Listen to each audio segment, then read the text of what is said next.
식물이 말을 할 수 있다면 어떨까요? 국내 연구진이 식물 뿌리 주변에서 나타나는 신호를 분석해 식물 상태를 음성으로 변환하는 데 성공했습니다. 이혜리 기자입니다. I need water. I need sunlight. 물과 빛이 부족하다는 음성이 들립니다. 목소리의 주인공은 다름 아닌 식물입니다. 상태가 좋지 않은 식물에 곧바로 물을 주고 빛을 쪼여줍니다. 그러자 Thank you for water. I am fine. 마치 만화에서나 나올 법한 말하는 식물이 국내 기술로 재현됐습니다. Sunlight. 식물 뿌리 주변에 있는 미생물의 신호를 읽은 덕분입니다. 물과 빛이 충분해 식물의 광합성이 활발해지면 미생물도 활성화합니다. 이때 미생물 주변에서 전자가 생성되는데 이를 전기적인 신호로 변환해 식물의 상태를 파악하게 되는 겁니다. 반대로 물이나 빛이 부족하면 미생물이 활성화되지 못해 전기 신호도 약해집니다. 이렇게 식물 상태에 따라 달라지는 전기 신호는 음성 신호로 전환돼 스피커를 통해 표출됩니다. 앞서 보았던 영상과는 달리 식물들은 말을 할 수 없습니다. 그렇다면 식물들은 어떻게 소통하고 어떻게 반응하는지 이번 영상을 통해 알아보도록 하겠습니다. 말을 할 수는 없지만 식물은 동물과 같이 외부 스트레스에 반응하는 살아있는 생명체이며 이러한 반응은 식물 내에서 오가는 신호물질들의 작용에 따른 것입니다. 식물 각 기관의 세포들은 어떻게 정보를 교환하고 있을지 식물 내 신호를 전달하는 여러 물질들과 작용 원리에 대해 탐구해 보았습니다. 캠벨 생명과학 책에 다음과 같은 문제가 제시되어 있습니다. 애는 여름 휴가를 떠나기 전 화분에 심어져 있는 집안 식물을 화분째 커다란 욕조에 넣고 물을 채워 놓았다. 그녀가 돌아와서 보니 식물들이 죽어 있었다. 무슨 일이 있었던 것일까? 영상이 끝나고 나면 여러분들은 식물에게 무슨 일이 있었던 것인지 구체적으로 알 수 있을 것입니다. 발표의 목차는 다음과 같습니다. 먼저 식물 내 신호 물질입니다.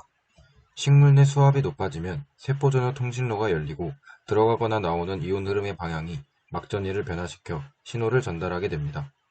대표적인 이온으로는 칼륨이온과 수소이온이 있습니다. 활성산소는 자유전자를 가진 산소 원자가 포함된 분자로 식물의 강화성 과정에서 부산물로 생성되는 매우 다기능적인 물질입니다. 세포에 손상을 입히며 세포 내 신호 전달자를 활성화시켜 신호를 전달합니다. 식물 호르몬은 개체의 한 부분에서 매우 소량 합성되고 특정 수용체와 결합한 뒤 표적세포나 조직에서 반응을 유발합니다. 독립적으로 작용하기보다 여러 호르몬들의 상호작용을 통해서 반응을 조절하는 것이 특징입니다. 다음 내용은 외부 스트레스에 따른 식물 내 신호 물질들의 작용 원리입니다. 첫 번째는 중력 스트레스입니다. 여기에서의 키워드는 굴중성에 의한 세포 신장률 차이입니다. 평행석이 세포의 중력 방향 쪽으로 가라앉으면 칼슘의 재분포가 일어나 옥신의 측면 이동을 유발합니다. 고농도의 옥신은 에틸렌의 합성을 유도하고 세포들의 생장을 억제하여 뿌리 양쪽에 있는 세포들의 신장률이 달라집니다. 오른쪽에 있는 이 그림은 뿌리의 양성 굴중성을 보여주는 그림입니다. 식물은 평행석을 가진 색소체가 세포의 중력 방향 쪽으로 가라앉는 것을 통해 중력을 인지합니다. 따라서 식물을 수평으로 놓으면 생장 방향이 바뀌어 줄기는 왼쪽으로 굽고 뿌리는 아래쪽으로 휘어지는 것을 관찰할 수 있습니다. 이것과 관련한 영상을 하나 보도록 하겠습니다.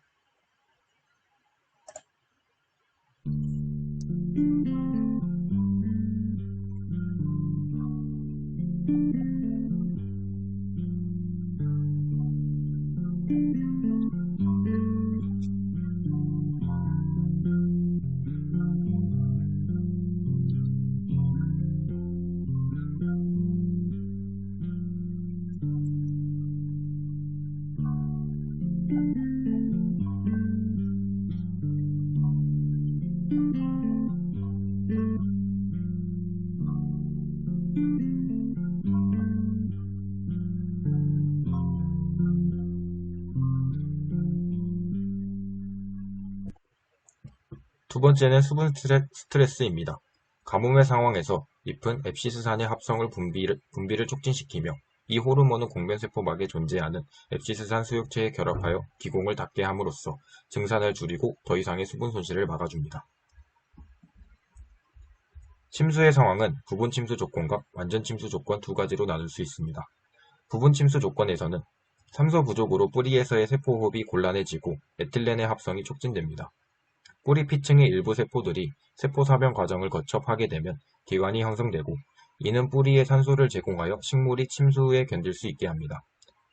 완전 침수 조건에서는 기체 형태인 에틸렌이 대기 중으로 확산되지 못해 식물체 내에 축적됩니다. 이에 따라 식물은 완전 침수 상황을 인지하고 체내의 지베렐린의 함량을 높여 줄기 신장을 유도해 수면 위로 줄기를 노출시킵니다. 따라서 식물이 완전 침수의 피해에 노출되지 않도록 도와줍니다.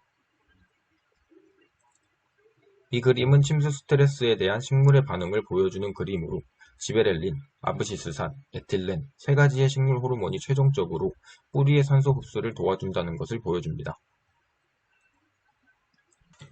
세 번째는 토양 스트레스입니다.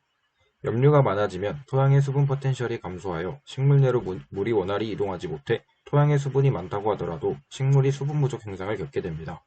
많은 식물들은 이에 대한 반응으로 고농도에서도 해가 되지 않는 용질을 합성하여 견뎌냅니다. 또한 토양 내 소듐의 비율이 높아지면 활성산소의 양이 증가하게 됩니다. 증가된 활성산소는 세포 내로 전달되어 노화 관련 유전자 발현을 촉진시킵니다. 왼쪽에 있는 이 그림은 세포막에 위치한 인산화 단백질인 RPK1은 칼슘 결합 단백질 CAM4를 인산화하고 인산화된 CAM4는 RBOHF에 결합하여 활성산소 생성을 조절하게 됩니다. 단백질 트리오가 활성산소의 생성을 유도해 식물의 노화를 조절하는 역할을 합니다. 이 실험은 애기장 때 잎의 활성산소 생성에 따른 노화를 보여주는 실험으로 A실험은 인산화 단백질인 RPK1의 유전자 발현이 억제된 경우와 야생형을 비교하여 억제된 경우가 야생형에 비해 지연되는 것을 보여주고 있고 B실험은 RPK1 유전자 발현이 유도된 경우와 대조군을 비교하여 유도된 경우가 대조군에 비해 노화가 촉진되고 있는 것을 보여주는 실험입니다. 네 번째는 접촉 스트레스입니다. 접촉 스트레스에 대한 식물의 반응에는 방어작용이 있습니다. 식물에 상처가 발생하면 글루탐산이 방출되게 되고 방출된 글루탐산은 칼슘 이온 통로를 활성화시키면서 칼슘 이온의 증가로 자스몬산이 공중으로 방출되게 됩니다. 이렇게 방출된 자스몬산은 단백질 분해 효소 억제제를 분비하여 곤충이 잎을 제대로 소화시키지 못하고 배설하거나 죽게 만듭니다. 오른쪽에 있는 이 사진은 통증 신호에 따른 칼슘 이온의 이동을 보여주는 사진으로 칼슘 이온은 원연질 연락사를 통해 위험 신호를 전달하면서 동종식물 간의 안전을 도모하는 역할을 합니다.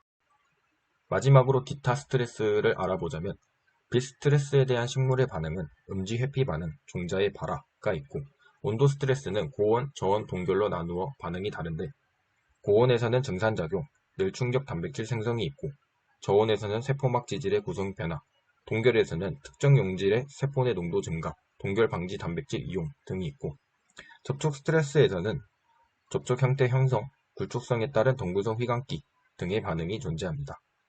영상 앞부분에서 제시되었던 개념 확인 문제에 대한 답을 하자면 N이 여름 휴가를 떠나기 전 욕조에 넣어둔 식물들은 처음에는 에틸렌의 합성으로 산소가 제공되어 세포호흡이 가능했지만 시간이 흘러 더는 산소를 공급받지 못하면서 침수를 견디지 못하고 죽었을 것으로 추정됩니다. 식물은 너무 덥거나 추울 때 혹은 흙의 소금기가 많을 때 활성산소로 인해 급격한 노화를 겪고 수분 스트레스를 받을 때 앱시스산이 생성되어 기공을 폐쇄합니다. 또한 불리한 외부 환경 요인에 노출되어 있을 때 자스몬산의 함량이 증가해 스스로 상처를 치료하고 대사활동을 재개하는 등 외부 스트레스 요인에 스스로 대처합니다. 환경에 대한 식물들의 민감한 반응은 생존을 위한 다양한 전략이며 이 모든 과정은 세포 간의 의사소통이 없었다면 불가능한 일일 것입니다. 식물 안에서 오가는 이야기 영상을 시청해주셔서 감사합니다.